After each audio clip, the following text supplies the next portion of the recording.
Man charged with murder and the stabbing death of a Cleveland mother. And the attack happened right in front of her children. International authorities say they're investigating the death of a beloved UC Berkeley professor as a homicide. Timothy Taylor's name was first floated around in the investigation 6 years ago, that several people came forward. They have taken a 17-year-old into custody in connection to the murder of Sunshine Stewart. The gag order has been lifted. The investigators, the attorneys, they now can speak freely to the media about the information that they have.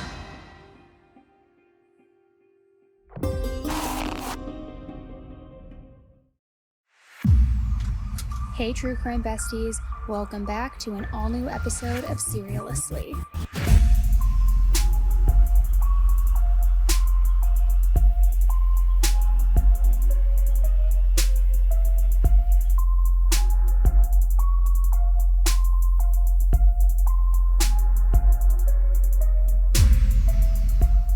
Hello.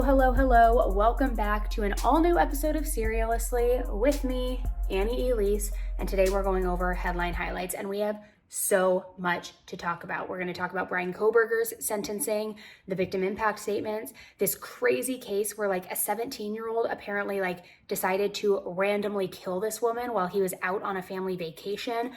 We're going to talk about new cases that are breaking, so many wild things.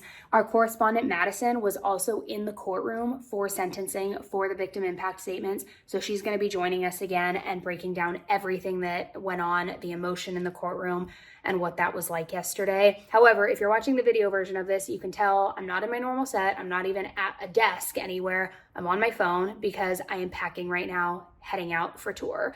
We've got a couple cities left, Boston, DC, and Philadelphia. I think we're sold out. We might have a few more tickets, but doing this off the cuff because I'm on the road. So we're gonna jump into all the things headline highlights today, and we have got a lot to talk about. Okay, so this first case, I want to just give a bit of a trigger warning for. It's very difficult to hear, and it's very traumatic and heartbreaking. So I want to give you a warning. I know they all are, but this one especially. So 32-year-old Charmaine Forpole was a beloved single mother of 5.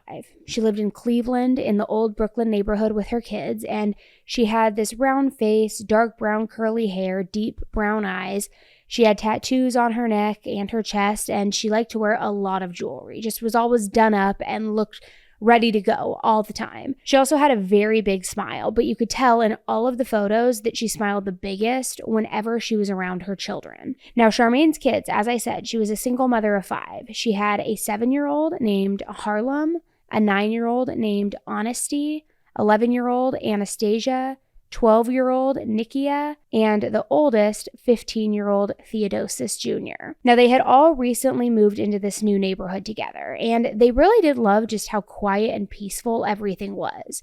And like I said, raising her children, it was everything to Charmaine. However, on July 10th, everything was about to change, because just steps away from her front door, Charmaine was brutally stabbed, murdered. And all of her children, all 5 of them, were at home at the time. And remember, she had some young kids too. They ranged in ages from 7 to 15 years old, and they were all there once this happened. She had been stabbed multiple times too. And by the time that the police finally responded and found her body, it was too late. Her 5 kids just had to sit there, horrified, and watch their mother die quite literally right in front of them, which I cannot even begin to imagine that kind of trauma. Which this begs the question, right? I mean, who could have possibly done such a horrific thing, something so insanely horrible? Well, sure enough, it was none other than an ex-boyfriend. Now let's talk about him for a moment, because 44-year-old Charles Barkley, not to be confused with the NBA player, he was arrested last week and he was charged in connection to Charmaine's murder. According to friends and family, Charles and Charmaine were, quote, briefly romantically involved. So we don't know what the exact history was, if it was on again, off again, if it was toxic, if it was something very surface level. It's unclear. But the big question that we don't even really necessarily need answers to about their relationship, the question we need answered is what could have driven this man to brutally murder this woman right in front of her 5 young kids and right at her own house? I mean, what made this guy snap? There, I'm sure, will be more details that come out as this investigation goes forward. But for now, her 5 kids are trying to adjust to a new life that unfortunately doesn't include their own mother. Now, Charmaine's best friend, Sierra, has started a fundraiser for the 5 kids, and she says that she really wants this money to go towards the children so that they have a good education and just kind of all around ensure their well-being. She also wants to keep Charmaine's memory alive, especially for her youngest kids. She said, quote, "I'm worried about making sure that her memory stays alive for her younger children, because when you lose someone that young, eventually the memories start to fade." Now, Sierra was also on the phone with Charmaine just minutes before the attack. I mean, literal minutes. So she was absolutely in shock that she had just hung up the phone with her, and then a few minutes later, Charmaine was brutally attacked and murdered. Charmaine's younger sister, Sky, is also completely shocked and devastated by her sister's murder. I mean, of course. And she said that since her death, she's even been going back and scrolling through all of their old text messages and photos together. I know you playing.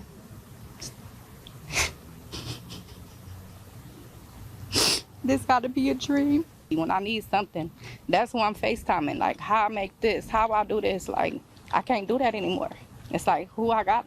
There has been no statement released from Charles, the police, or any lawyers so far in terms of updates in the case. But we do know that her funeral is scheduled to be held on July 26th. So I hope that we get more answers and her children get more clarity as to what happened to their mother, or I should say why this happened to their mother.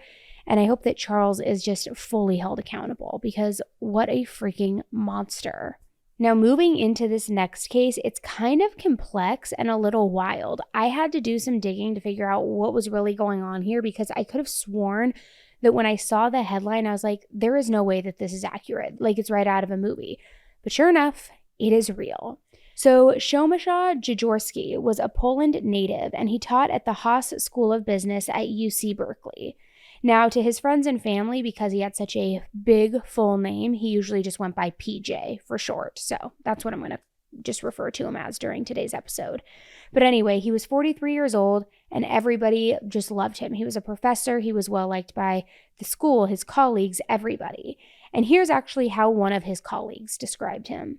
All the wonderful people that I met and got to learn how he was loved is just, I guess that is something that I found amazing about this whole situation. I knew he was great, but seeing what others say about him just makes me think that he was 100 times better than what I even thought. So just recently, he had fulfilled his lifelong dream of making a life for himself in the United States, and he bought his very own home in San Francisco.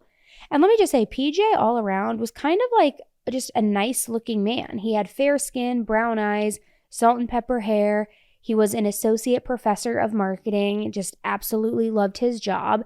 And in addition to his job, he absolutely loved his 2 children. He had 2 young kids, 10-year-old twins, and he had these kids with his ex-wife. Now, the twins were born in San Francisco, but when PJ and their mother got a divorce, she took the kids back to her home country of Greece. She maintained full custody of their kids, and to be honest, she also didn't really want PJ taking the kids on summer vacations, having access to them. I mean, reportedly, she just didn't really want him seeing the kids at all for whatever reason. So whenever he did want to see his kids, PJ would have to make the trip all the way to Greece. Well, on July 4th, PJ had actually made a trip to Greece to see his kids, like he was planning to do, but also it was to attend a custody hearing. PJ and his ex-wife were meant to meet and talk about a change in the custody rulings. And while custody battles are devastating and, yes, very exhausting, absolutely nothing could prepare PJ for what was going to happen to him while he was in Greece. Because one day while he was just walking casually in a little suburb of Athens, which was not too far from his ex-wife's house, all of a sudden a man with his face completely covered approached PJ. And he shot him square in the chest and in the back, seemingly for no reason at all. PJ was also just literally feet away from his ex-wife's house. He was going there for a scheduled visit with his children. And then this random guy just walks up to him and shoots him point blank in the chest and in the back. I mean, I don't know if you want to talk about timing, coincidence, or maybe not a coincidence at all. but just devastating. I mean, he flew all the way to Greece trying to see his children, go to this custody arrangement and this meeting, and then he just gets shot before he can even see his kids there. Now, once his ex-wife learned that he had been shot, she went directly to the local police apparently and handed over her phone saying, look at my phone, anything that can help out, like I just want to help, let's figure out who did this. She also, of course, denied knowing anything or having any involvement. She just wanted to be as cooperative as possible. And in the meantime, PJ's kids, his family, and all of his friends back home were in just absolute shock. I mean, their father, their professor, he was just gone, quite literally murdered in cold blood and seemingly for no reason at all. However, the detectives were not buying this random act of violence theory. So they decided that they were going to keep digging into the case. And sure enough, last week, it was announced that 5 people had been arrested in connection to PJ's murder. And maybe this isn't surprising to anyone listening because we have talked about cases like this before, but one of those 5 people, sure enough, was PJ's ex-wife. Now, here's where it gets complex and a little bit crazy in my opinion. Along with his ex-wife, the 4 others who were arrested were the ex-wife's new boyfriend, 2 Albanians, and a Bulgarian. So the wife is suspected to have orchestrated and planned this entire murder, all while her boyfriend is said to have been the shooter.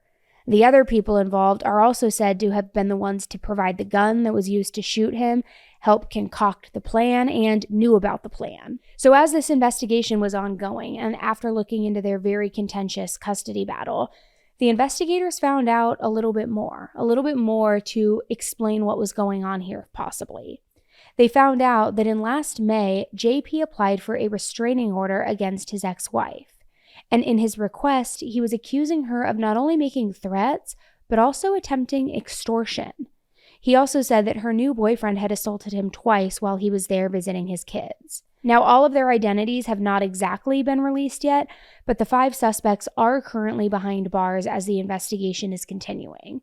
And as of right now, the 2 younger kids are in Greek child custody.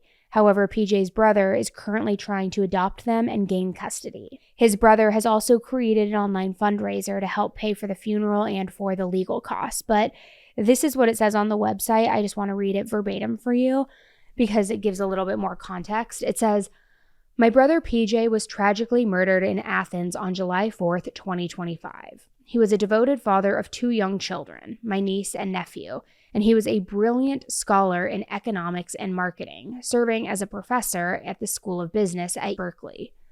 On July 16th, Greek authorities arrested 5 individuals suspected in connection with the crime.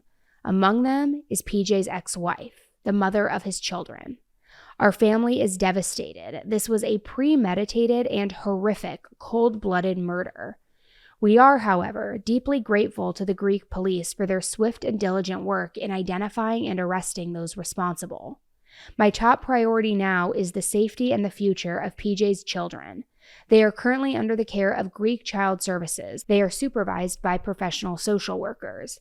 I am fully committed to adopting and raising them. This is what my brother would have wanted. Thanks to your generous donations, I have been able to secure a criminal lawyer to support the prosecution and to cover the costs of bringing PJ's remains back to Poland. Now I face an ongoing legal process that spans 3 countries, his estate in the US, his children in Greece, and our family in Poland. I am raising funds to cover the legal expenses related to custody proceedings and to the estate and probate matters, efforts that are essential to securing the children's future. Your support means the world to our family. With gratitude, Lucas. Now, I can't imagine. I feel like this must be so difficult for his family to be going through. And I also can't imagine how difficult it is for their kids. I mean, they must be terrified, but also his family. And for them to know that the main suspect is the mother of his children, I would imagine all you want in that moment is to just get the kids to safety, right? And of course, get justice. But it must just be absolutely heartbreaking for them. So I'm definitely going to be keeping an eye on this case and all of the updates because all of it is just, it's so absurd and so crazy, but the investigation is ongoing. So I'm sure that a lot of new details will begin to surface and kind of, work their way through the funnels. But now let's move into a next case. And this case is taking us to New York. And this guy apparently went on a full-blown killing spree. Killing spree of his wives, which, yes, you heard that right, wives, plural. So let's start at the beginning. Now, this case goes back to 2023, and a man named Timothy Taylor was living in Brooklyn, New York, and let me just say, this guy is nothing but bad news. Timothy was living in Brooklyn with his current wife, Teresa, at the time, and Teresa was a mother of two, and she was working as a special officer for the Department of Homeless Services.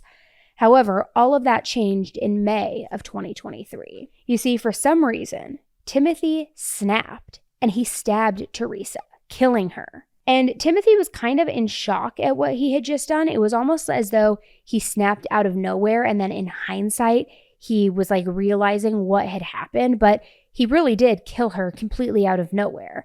So while he was shocked and did feel apparently some kind of remorse, he also knew that he had to go on the run. And that's what he did. He booked it. He ran. However, Timothy didn't just run straight into hiding and then like live life on the down low and try to go under the radar.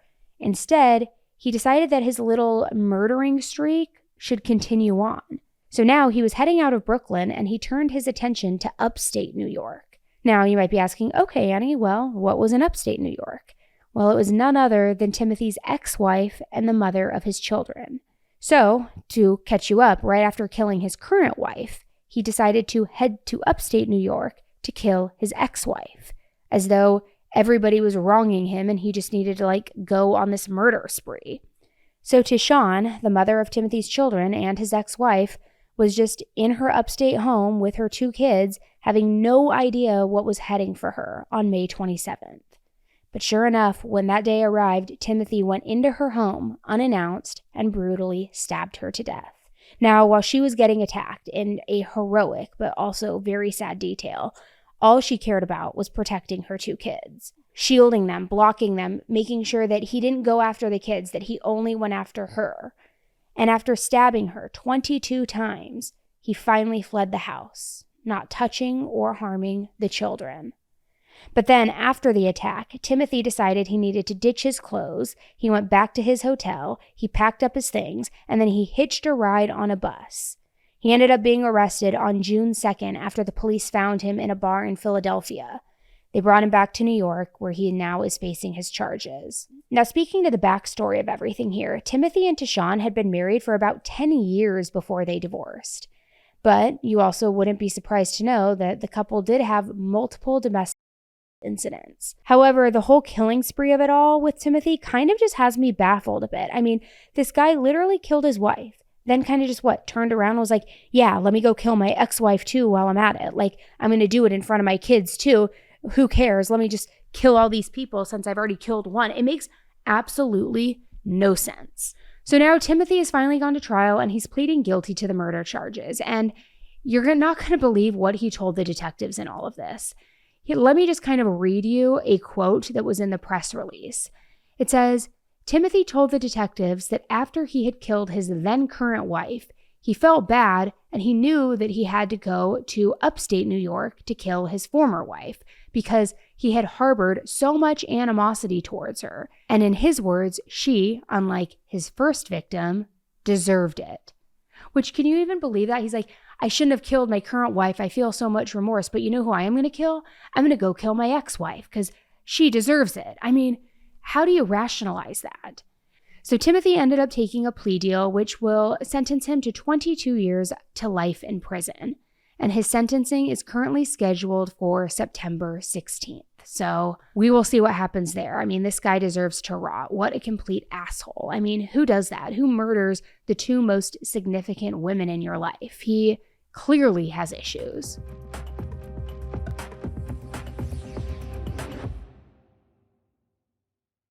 Okay, you guys know I am like all for products that actually do what they say they are going to do. Not the like fake news ones, not the ones that lie or trick you, but the ones that actually do exactly what they say. And they come through. And the one that I'm about to talk to you about has been a game changer, as cliche as that sounds, in my life, because for the last couple of months, I've been trying out Uro from O Positive, and it has quickly become just a part of my daily routine. I've talked to you about it before, but it's a probiotic that is made just for vaginal health. And before you fast forward me or just scroll ahead, hear me out. This is all about balance. It's about comfort, and it's about just feeling your best from the inside out. Uro is packed with 4 clinically studied probiotic strains that all support healthy pH levels, flora, and just overall wellness. And the best part, it is so simple. Just 2 capsules a day and you are completely set. Take proactive care of your health and head to opositive.com/AE or use code AE at checkout for 25% off your first purchase. That's opositiv.com/AE.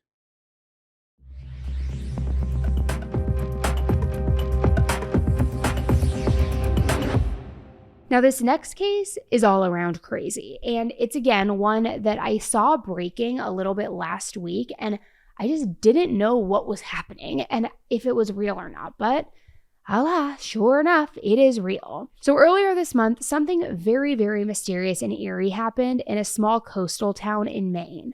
It was July 2nd, and a 48-year-old woman named Sunshine Stewart went out on this nice little trip on Crawford Pond on her paddleboard, get a little exercise, take in the scenes a little bit, just a relaxing little paddleboarding mission. Now, Sunshine was a carpenter who owned a construction business, and she was also a boat captain. She never did end up graduating from high school, but she did earn a degree in marine biology, and she was just a true lover of nature. So she was staying at a campsite on the pond, and she planned to stay there all summer. And she reportedly set out on her paddleboard between 6 and 9 p.m., just trying to go out, catch the sunset, a nice evening ride where it's a little cool, a little relaxing. However, the thing was that after she set out on that peaceful sunset ride, she never returned. It was as if she disappeared. So the authorities were called shortly after she went missing, and they began searching for her. They searched for hours and hours. But then, finally, at around 1 a.m., they made a chilling discovery. They found Sunshine's dead body. So the investigators and the state police were called to the scene, and an autopsy was also performed on Sunshine. And after examining the body, it was confirmed that Sunshine had been murdered. This wasn't an accident. It's not like she tipped overboard and drowned or hit her head on something. The cause of death was strangulation, also blunt force trauma. So the investigators then said that Sunshine's body was found under, quote, unusual circumstances. But they would not specifically say what that meant, and it could mean anything. So members of this small town in Maine were not only shocked by this, but now at this point terrified, because Sunshine was just 1 second setting out on this peaceful paddleboarding ride, but then all of a sudden she was murdered, brutally. It was almost like all of a sudden their small community had a killer on the loose. So how the hell did this happen? This woman who is in this safe area goes out for a ride at sunset on this pond and then just disappears into thin air. And then all of a sudden she turns up murdered. It all sounded like the start of a horror movie. And days went by with no information, no leads, no news. But then 2 weeks later, there was a break in the case. And in a very shocking update, just last Wednesday, someone was actually arrested in connection to her murder. And you will never believe this, but who they have arrested and charged with her murder is a 17-year-old boy. A child. How could a child do this? Now, it's not entirely clear yet how they zeroed in on this suspect, but the boy was arrested last Wednesday around 10:30 p.m. The suspect, whose name is Devin Young, was taken to the Long Creek Youth Development Center in South Portland. But other than that, there really hasn't been any other details that have been released about him. But what was shared is pretty chilling. It's that Devin is from Maine, and he was actually in that pond area to spend time with his family. He was there on summer vacation with his family, and somehow then it ended in him being arrested and charged with murder. Which it's like, So was he just on this camping trip with his family and then he saw this opportunity to kill a woman or to maybe try to assault her and then kill her? We don't know. Like I said, a lot of details are still just coming out. But this case is so eerie because there's still so many unanswered questions. Again, I mean, the sheer fact of this suspect being only 17 years old is crazy. And then it makes you wonder if they will end up charging Devin too as an adult or as a minor. I mean, he's almost an adult. And for a 17-year-old to allegedly strangle and beat a woman to death, seemingly for no reason at all, that's chilling and very concerning. And then you also have to wonder, if Devin did in fact do this and he's found guilty, what on earth drove him to do this? They seemingly had absolutely no relation to one another, no known contact, no known relationship at all. So why would he kill her in such a brutal way? And like we always say, strangulation, that is personal, that's up close, and that takes time. To wrap your hands around somebody's neck for minutes while you're just looking at them in the eye, that is very personal. It also begs the question, was this the first time that Devin has ever harmed a human being? And what also shocked people who knew Sunshine was that Sunshine was a very capable woman. She was strong, she was athletic, and she was in amazing shape. So people are wondering not only why, but how this 17-year-old brutally killed her. And they are also wondering if he acted entirely alone. So these are all the questions that I hope are going to get answered relatively quickly in this investigation. But currently, Devin is being held in custody at the juvenile facility, and a ruling will be set on whether or not he's going to be charged as an adult or a minor. The investigation into the murder remains active and ongoing, and Devin's next hearing is scheduled for August 22nd. Sunshine's friends want her to be remembered for her spirit and for her beautiful personality. It's haunting, to know that we were just there a few days before when she invites me out and she says, listen. And then we sit and we listen to the coyotes. And then all of a sudden, like an owl comes in and they're kind of singing their songs together. All I can say is I do imagine that she put up one hell of a fight. She was a fierce woman. Again, that, quote of her being unapologetically alive. If everybody can dive deep into themselves and understand what that means, if anything comes from losing Sunny, that's the part that needs to grow in our society. I definitely will be keeping an eye out on this case for updates because it's so creepy and so just like muddy, right? Like, what's really going on here? Why did this guy do it? Was it just, if he did do it, was it just a crime of opportunity? What, did he have help? He was on a family vacation. Why would he break away to then just like go murder this 49-year-old woman? It makes no sense. So we'll see what comes out of this and what details we learn. But in the meantime, thoughts and prayers are with Sunshine's friends and family. And I hope that this investigation is able to give them answers and some peace. Now, the Bryan Kohberger sentencing just happened yesterday as well, and I want to talk to you all about that. We also had our correspondent Madison in the courtroom again to not only witness the sentencing, but Bryan's behavior, the victim impact statements, and everything that went along with it. So I'm going to have her join and share firsthand what that was like. The emotion in the courtroom, the just very impactful statements, and everything that was felt in those moments. Hey Annie, it's Madison. I just left Bryan Kohberger's sentencing hearing in Boise, Idaho. We had a very emotional day. I think every emotion that I could feel was probably felt in the few hours that I was there. But overall, it was definitely an overwhelming sense of power and community support. There were well over 100 people there, and quite a few of them that I spoke with were not part of the media. They were just there to support and be a friendly face for the victims' families, to know that they're loved and that the community really has their back throughout this whole thing. We started off with Bethany and Dylan, the two surviving roommates' victim impact statements. Both were very, very sad. They both were sobbing as they read these papers and didn't look up until they were done to go sit back down. Immediately gave a very heavy vibe to the entire hearing throughout the courtroom. throughout people that were in the overflow room with me, and just the emotion was radiating. They say I'm a survivor, but they don't see what my new reality looks like. They don't see the panic attacks, the hypervigilance, the exhaustion, the way I scan every room I enter, the way I flinch at sudden sounds. They don't know how heavy it is to carry so much pain and still be expected to keep going, and that's because of him. He stole parts of me I may never get back. He took the version of me who didn't constantly ask, what if it happens again? What if next time I don't survive?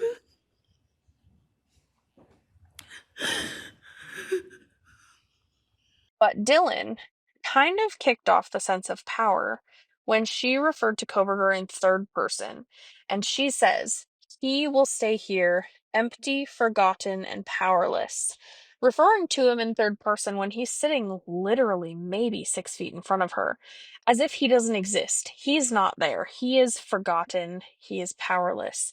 And that immediately sets off this sense of, I'm taking back control of how I feel about this situation, and it's my turn to speak on it. This was also kind of the first dig or insult at Cobberger, and you can tell that he didn't like it.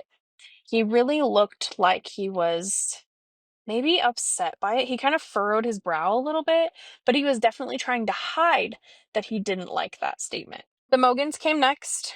They also focused a lot on the victims, and Maddie specifically sharing happy memories rather than talking to or about Cobberger. The two things that really stood out to me about the Mogans' statements were when her stepdad says that they support the plea agreement, and Cobberger gave kind of a nod of approval, like just one down and one up, not too much, but just a little bit of a nod.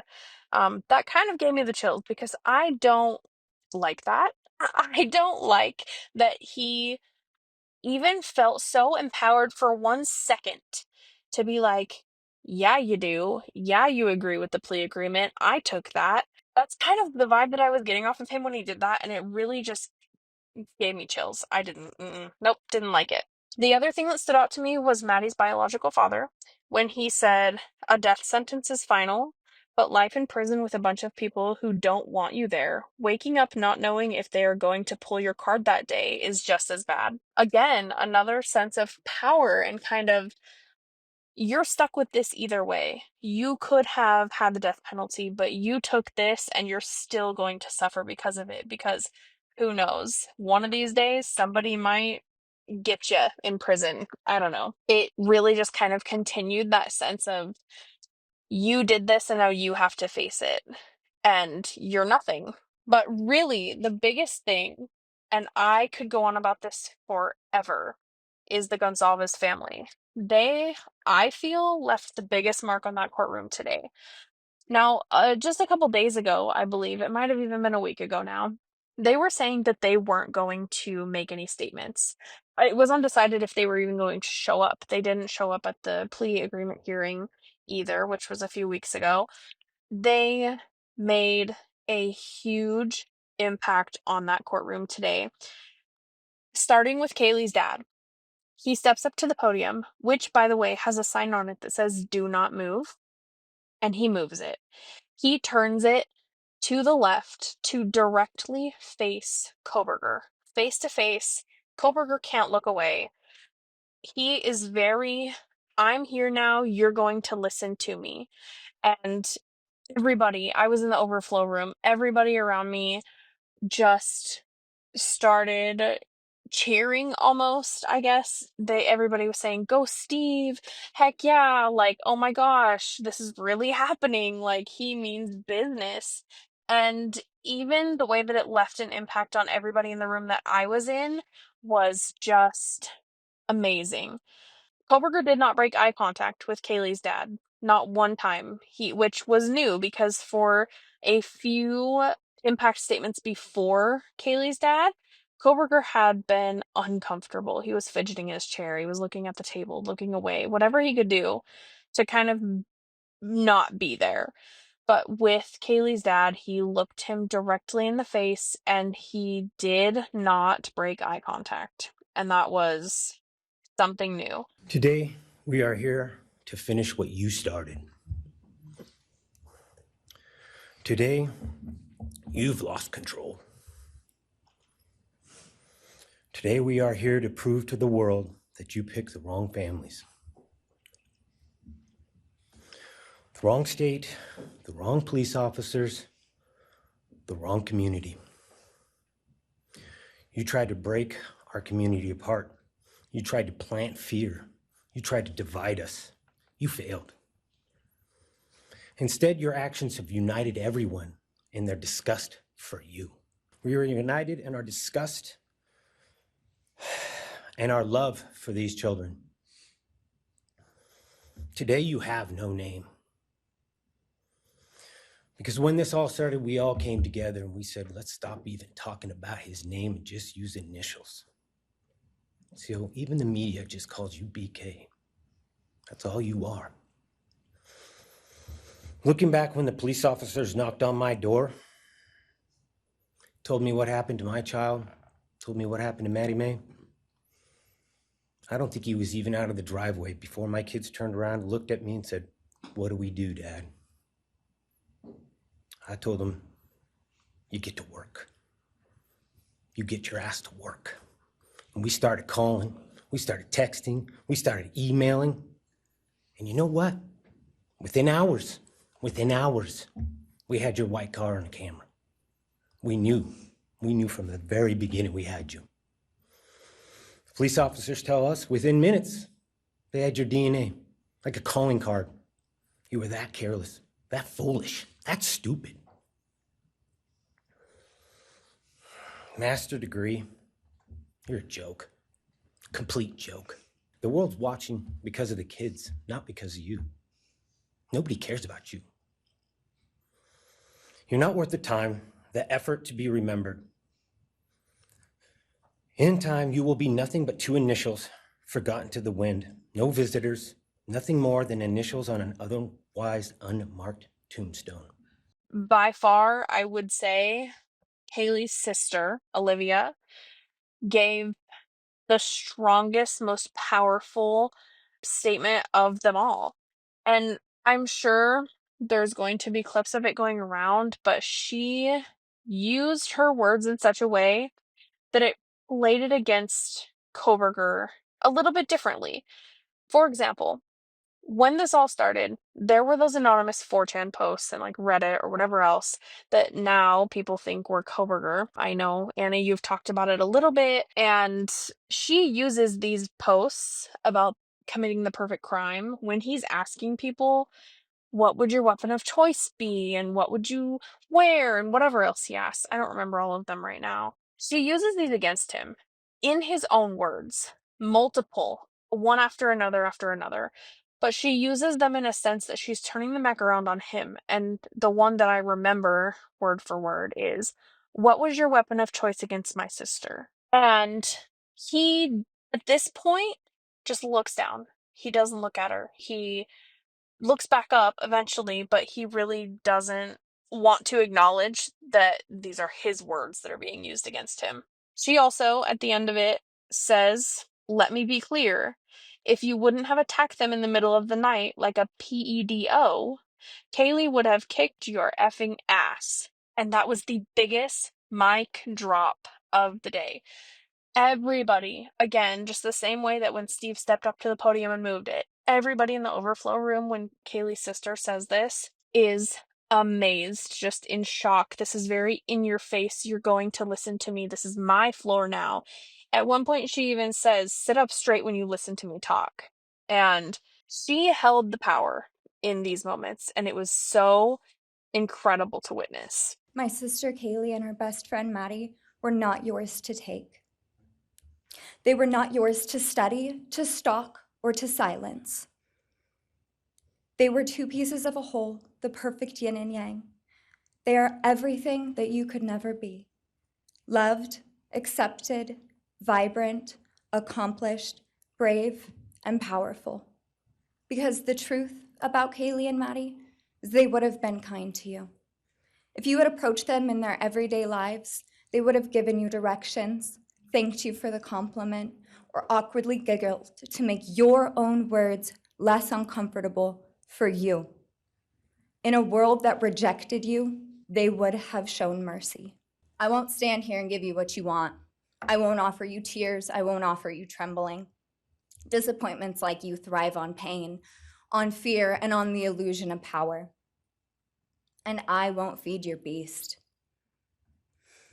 Instead, I will call you what you are: sociopath, psychopath, murderer. You're terrified of being ordinary, aren't you? Do you feel anything at all? Or are you exactly what you always feared? Nothing. You didn't win. You just exposed yourself as the coward you are. You're a delusional, pathetic, hypochondriac loser. You act like no one could ever understand your mind, but the truth is you're basic. You're a textbook case of insecurity disguised as control. Your patterns are predictable. Your motives are shallow. You are not profound. You're pathetic. The truth is, you're as dumb as they come. Stupid, clumsy, slow, sloppy, weak, dirty. Let me be very clear. Don't ever try to convince yourself you mattered just because someone finally said your name out loud. I see through you. You want the truth? Here's the one you'll hate the most. If you hadn't attacked them in their sleep, in the middle of the night, Kaylee would have kicked your ass. At this point, also, the Gonzaleses are getting applause after their impact statements. Literal applause in the courtroom, not even just in the overflow room or wherever else. In the courtroom, they are applauding the Gonzaleses for their impact statements because they were so open and raw and powerful, and everybody loved it. Haley's mom also did have some things to say to Bryan. She ripped into him a little bit, but definitely not in the same way as her husband or Kaylee's sister did. Either way, all three of them left everybody absolutely in shock. It was incredible to witness. Definitely something I will never forget. The last set of victim impact statements were from Xana's family, and at this point the tone kind of shifts back to sad but forgiving. In fact, Xana's aunt tells Bryan, and referring to him by name, "Bryan, I have forgiven you. And if you ever need my phone number, if you ever need a listening ear, I will give that to you. I will be that person. I will listen to you because I've forgiven you for what you've done." Basically, everybody needs somebody to listen, and if you need that, I'm here. Xana's uncle then gives a different perspective on it and says that he doesn't want to talk about their families. He doesn't want to talk about the victims. He wants to talk about Bryan.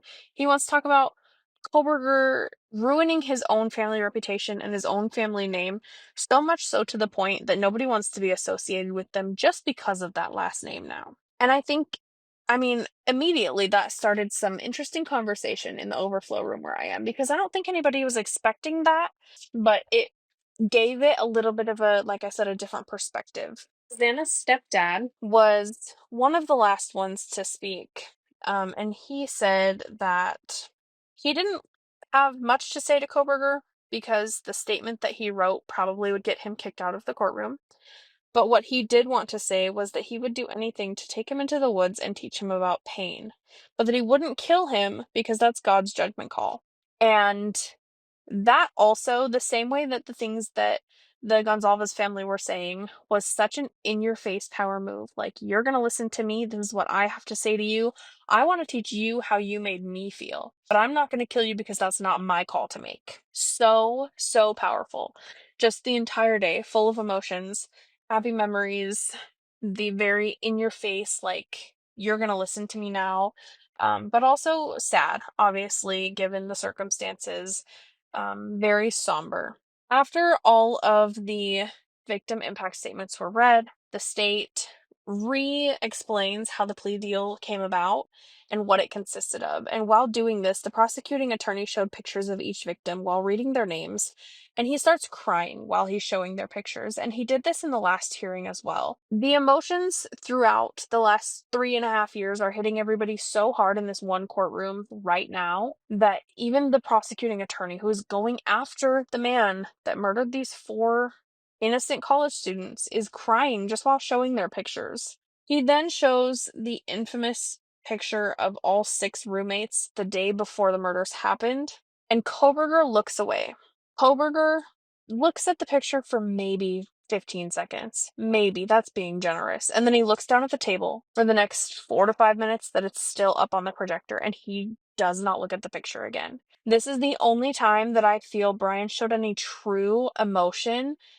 I don't want to say remorse because he wasn't remorseful, but it was like shame. Like he did not, under any circumstances, want to look at that picture. He was going to do everything it took to not put his eyes on the projector screen. Very, very scary, very eerie. Not even scary, just eerie, strange. He was asked if he would like to make a statement, and he said, "I respectfully decline." And at this point, everybody in the overflow room that I was in is going, "Oh my God, of course not. Of course not. What a coward." All right, Mr. Kohberger, you have an opportunity to make a statement if you wish to. I take it you are declining. I respectfully decline. Judge Hippler then started reading the official sentencing, and he got emotional as well, but he did say that he's not going to require Cobberger to say the why because he doesn't want to give him the spotlight, and he isn't sure that he would tell the truth anyway. He said it's time to end Mr. Cobberger's 15 minutes of fame. He pointed out that he's shown zero remorse or emotion throughout the entire thing, kind of just giving one last jab of like, "You're trash. You're nothing. Why couldn't you even show a little bit of remorse?" Because he doesn't have remorse, maybe? Because he's a freaking psychopath? Sorry. Anyway, he then reads the sentence. Cobberger has officially been sentenced to 4 life sentences and 10 years for burglary, all running consecutive. He will be in prison for the rest of his life. I'm sure there will be more information that comes out in the near future. Steve Gonzalez made a little bit of a statement outside of the courthouse that they do have information regarding the crime itself that was learned in the investigation that he couldn't talk about until the gag order was lifted. Some of those being a little bit more brutal details about how the murder was played out and, the amount of wounds that each victim had or things like that. But the family attorney for the Gonzaleses did pull him aside and whisper something in his ear, and then he said, "This is not the time to be talking about that. This is a time to heal, and we are moving forward." So I'm sure we will hear more in, the coming days, weeks, maybe even months as new things get released that we haven't heard about before because a lot of it was under seal or the gag order was in place. And, overall, I think I'm very thankful for the experience to be there, but ultimately just glad that the victims' families were able to get this kind of off of their chest and say their piece to Cobberger or about Cobberger in some cases.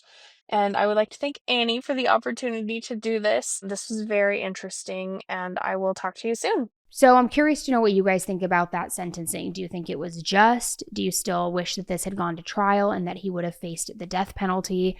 Obviously, a very emotional day, a lot of, just heartbreak in the room and people still wanting answers and looking for clarity. And something that I mentioned last week when we had first heard that the gag order was going to be lifted, I had gone on Patreon live and started talking with all of you guys on Patreon. And something that I had mentioned about this gag order is not only do people want it to be lifted so that we can have full transparency, not only for the public, but the family and everybody involved to see like what really is the truth in this case. But I'm kind of ramble for a second, so I apologize. But this is kind of what I was rambling about on Patreon too, is I feel like the gag order and all of the details should have at least been made public to the families before sentencing. And the reason I say that is because, of course, they've had the opportunity to prepare these victim impact statements for however long they've been working on them. And of course, they're going to be meaningful and powerful and be cathartic for them. However, and this is just my point of view, and I'm speaking purely for myself here. Heaven forbid if I was in a situation like that and I was one of these family members or friends, I would feel almost as though I would need to know all of the details to give a full, not even impactful statement, but like to feel some sort of sense of peace or closure. Like, and again, I know I'm not really conveying this very well, but for example, like we don't know all the details of how or why Bryan started zeroing in on a particular target. We don't know how many times he cased the house exactly, what a surprise it was, how he first met them, all of these things. So it's like, yes, a victim impact statement can be prepared and you can look him dead in the eye and ream his ass and eviscerate him. However, if then you learn details after the sentencing, once the gag order is lifted and document by document things are being unredacted and information's being released, there might be a lot of details for the family and friends where they would have maybe wanted to work that into their statement somehow. For example, if Bryan had, say, first gone to a house party at King Road and that's when he first saw Maddie or saw Kaylee or just zeroed in on them as a whole, as a group, maybe in your statement you would work in like, you should have never even been at that party. Loser who has no friends. You shouldn't have been at that party. You're like a dweeb. Like, get out of here. Like, and again, not that saying those words makes anything any better. I'm just trying to say, in obviously a very poor way, that details can be learned after the fact. And I think the family should have had all of those details ahead of the victim impact statement so that they could make these statements as accurate and as powerful as possible so that there is no room for error or room for after the fact of them being like, man, I wish I had known all of these new details of XYZ because I would have addressed him in a different way, or I would have said this certain thing to try to like, you know, poke him a little bit more, or like just things like that. And so I just feel like my personal view on this whole thing is it has been so poorly. It's just been mishandled. That's what I'll say. I think mishandled, because you are robbing families of trial, of facing the accused person who did this to their loved ones, robbing them of details that maybe would help be cathartic for them and give them some more peace. And like, I understand the argument of, well, now we won't have to go through this lengthy trial. They won't have to go through all the horrible details, and we can just put this to bed and end it, and he'll be locked away forever and all of these things. But that's not what's happening, because it could literally take several months with this judge going paper by paper, document by document, unredacting it, approving, disapproving what's going to be released. It's like you're still keeping the family in a sense of purgatory. And Bryan, once again, has control. It's just, I think it does not sit right with me, any of it. And I get it. Who cares if it sits right with me or not? I'm not the one affected by this. But I know some of the other families do feel that same way. Some don't, which unfortunately you're not all going to agree on everything all the time. But I just think that was, not great, and it could have been handled way differently. That's my opinion. But like I said, I did all of this on Patreon Live last week, and where I just kind of like went off, and that's what I do enjoy about Patreon too. I'm able to go live whenever I want just from my phone. So if you haven't joined yet, maybe you should, because we have a lot of conversations like that just off the cuff. We also have like a group chat where we're texting all day. So that's patreon.com/AnnieElise. But anyway, thank you guys so much for tuning in. I'm going to go get ready for this next show, and hopefully I'm seeing a couple of you guys at the remaining shows. I'll be in Boston tonight, so I think we're sold out, but maybe there's a couple more tickets left. Then I will be in DC on Saturday night and Philadelphia on Sunday night. So grab your tickets, AnnieElise.com, go to the tour tab. I think we're sold out, but we might have a couple left, and we might have a couple meet and greets left too. You could check, it'll show you on the checkout page. But yeah, I'm going to get ready now and hit the stage, and I will talk with you guys very, very soon on Monday. All right, thanks so much. Take care. Until the next one, be nice, don't kill people, and just be a good human. All right, bye.